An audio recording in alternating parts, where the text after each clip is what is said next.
Microsoft Word basic to advance part 32 অর্থাৎ 32 নং পর্বে আমরা আলোচনা করব ক্রপ অপশন নিয়ে। আমরা ইমেজ বা পিকচার নিয়ে আলোচনা করছি। আপনারা কিভাবে পিকচারকে এডিট করবেন, কিভাবে কাস্টমাইজ করবেন তা নিয়ে আলোচনা করছি। এটি হলো পিকচার পর্বের 10 নং পর্ব। আমরা ইতিপূর্বে পিকচার নিয়ে অনেকগুলো পার্ট করেছি, আপনারা চাইলে প্লেলিস্ট থেকে দেখে নিতে পারেন। ক্রপ অপশন, ক্রপের মাধ্যমে আপনি আপনার ছবিকে কাটতে পারবেন, অর্থাৎ নির্দিষ্ট পরিমাণে ছবিকে কাটতে পারবেন। এছাড়াও ছবিকে বিভিন্নভাবে ক্রপ করতে পারবেন। তাহলে আমরা এমএস ওয়ার্ড ডকুমেন্টে চলে যাই। আমরা এখন একটি পিকচার আনব, ওই পিকচারটাকে আমরা ক্রপ করব। ইনসার্ট থেকে আমরা পিকচার আনছি, আমরা এই পিকচারটা আনছি, আনার পর আমরা ক্রপ করব। আপনি পিকচার আনার পর এখান থেকে র্যাপ টেক্সট থেকে আপনি ইনফ্রন্ট অফ টেক্সট অথবা টাইট অপশন দিতে পারেন। আমি ইনফ্রন্ট অফ টেক্সট দিলাম। এরপর আমি ক্রপ অপশনে যাচ্ছি। এখানে আমি একটা ক্লিক করব।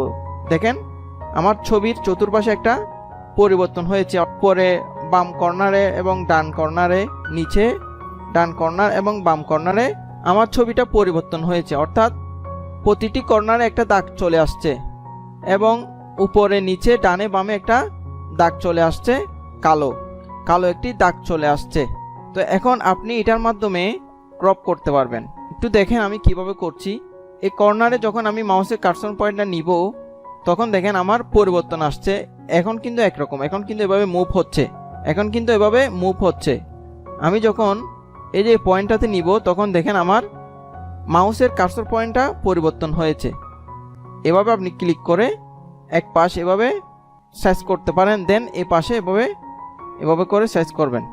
এখন আপনি যদি বাইরে ক্লিক করেন তাহলে আপনার ছবিটা, ইমেজটা ক্রপ হয়ে যাবে। এভাবে আপনি নিচ থেকেও করতে পারেন, ডান থেকেও করতে পারেন। এই যে ডান থেকে এভাবে আসবে, এরপর নিচ থেকে এভাবে আপনি করতে পারেন।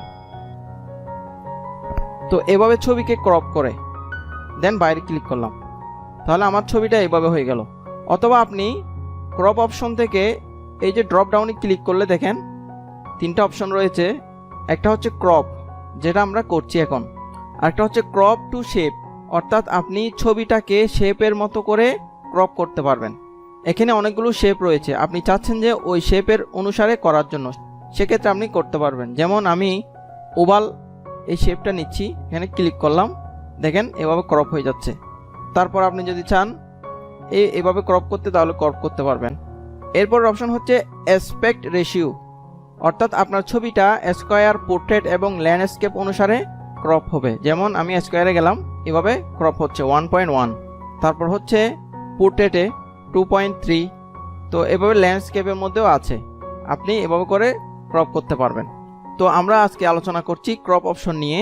আপনারা ক্রপ অপশনের মাধ্যমে ছবিকে ছোট বড় করতে পারেন এবং নির্দিষ্ট পরিমাণে আপনার ছবিকে আপনি কাস্টমাইজ করতে পারেন।